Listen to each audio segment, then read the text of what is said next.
સુરતમાં હાલ કેટલાક સમયથી ગટરિયા પાણીથી લોકો ત્રાહિમામ પોકારી ઉઠ્યા છે। ત્યાં રાંદેર વિસ્તારમાં આવેલા હનુમાન ટેકરી વિસ્તારમાં ગટરિયા પાણીથી લોકો હેરાન થઈ ગયા હતા। સુરત રાંદેર વિસ્તારમાં આવેલી હનુમાન ટેકરી વિસ્તારના લોકો ગટરિયા પાણીથી ત્રાહિમામ પોકારી ઉઠ્યા છે। સુરત મહાનગરપાલિકાએ વરસાદી પાણીના નિકાલ માટે બનાવેલા ફ્લડ ગેટમાં ગેરકાયદેસર ગટર કનેક્શન અપાયા છે। ગેરકાયદેસર ગટર કનેક્શન જોઈન્ટ કરતા તાપી નદીમાં ગંદુ પાણી ઠલવાય છે।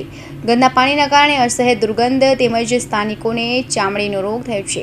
ગેરકાયદેસર ભૂતિયા ગટર કનેક્શનને લઈ અગાઉ વરિયાવના કેદારનું મોત થયું હતું। રાંદેરમાં હનુમાન ટેકરીમાં 5000 જેટલા લોકો વસવાટ કરે છે। તમામ લોકો તાપી નદી પર માછીમારી કરે અને જીવન નિર્વાહ કરી રહ્યા છે। સતત ગંદા પાણીના કારણે તાપી નદીના માછલાઓ પણ મરી રહ્યા છે। સુરત મહાનગરપાલિકાની તાપી શુદ્ધિકરણ વાતો માત્ર કાગળ પર હોય તેવો ઘાટ સર્જાયો છે। તાપી શુદ્ધિકરણના 7000 કરોડના પ્રોજેક્ટ વચ્ચે રાંદેર વિસ્તારમાં કડવી વાસ્તવિકતા છે। સ્થાનિકોએ ડ્રેનેજ વિભાગના ચેરમેન તેમજ સ્થાનિક કોર્પોરેટરને અનેક વખત રજૂઆત કરી છે। જોકે તેમ છતાં અધિકારીઓ જાણે સ્થાનિકોની વાત ગોળીને પી ગયા હોય તેમ લાગી રહ્યું છે। એડવોકેટ આશિષ ટેલર, સક્રિય કાર્યકર બીજેપી સુરત મહાનગર। આશિષભાઈ, કઈ જગ્યા ઉપર તમે અત્યારે છો? અહીંયા ગઈકાલ સુધી શું પરિસ્થિતિ હતી ને આજે શું પરિસ્થિતિ હતી? રાંદેર હનુમાન ટેકરી ઢીંગલી ઓવારા પર સુરત મહાનગરપાલિકા દ્વારા વરસાદી પાણીના નિકાલ માટે ફ્લડ ગેટ બનાવવામાં આવ્યો છે। ગઈકાલે અહીં ગટરના ગંદા પાણી ફ્લડ ગેટ મારફતે વરસાદી પાણીની લાઈન જે છે એ વરસાદી પાણીના લાઈન મારફતે ગટરના ગંદા પાણી તાપી નદીમાં જતા હતા ને એ અંગે મેં ફરિયાદ કરી।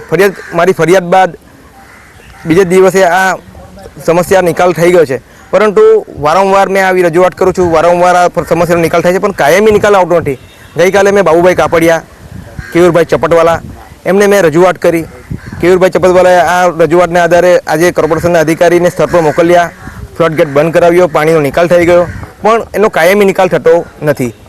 અને આ જ્યારે આ સમસ્યાનું મુખ્ય કારણ એવું છે કે વરસાદી લાઇનની અંદર ગટરના ભૂતિયા કનેક્શન જોડવામાં આવ્યા છે। અને આપને ખબર છે કે થોડા દિવસ પહેલાં વરિયાવમાં કેદાર નામના બાળકનું જે અકસ્માતમાં મૃત્યુ થયું એનું મુખ્ય કારણ પણ ગટરના પાણી જે વરસાદી પાણીની લાઇનમાં જોડવામાં આવ્યા હતા। એવું જ સમસ્યા રાંદેરમાં પણ છે। રાંદેરમાં અનેક જગ્યા પર વરસાદી પાણીની લાઇનની અંદર ગટરના કનેક્શન જોડવામાં આવ્યા છે। ત્યાંથી ઇન્ડસ્ટ્રીનું કેમિકલવાળું પાણી તાપી નદીમાં આવે છે, એના કારણે તાપી નદીમાં માછલી મળી જાય છે।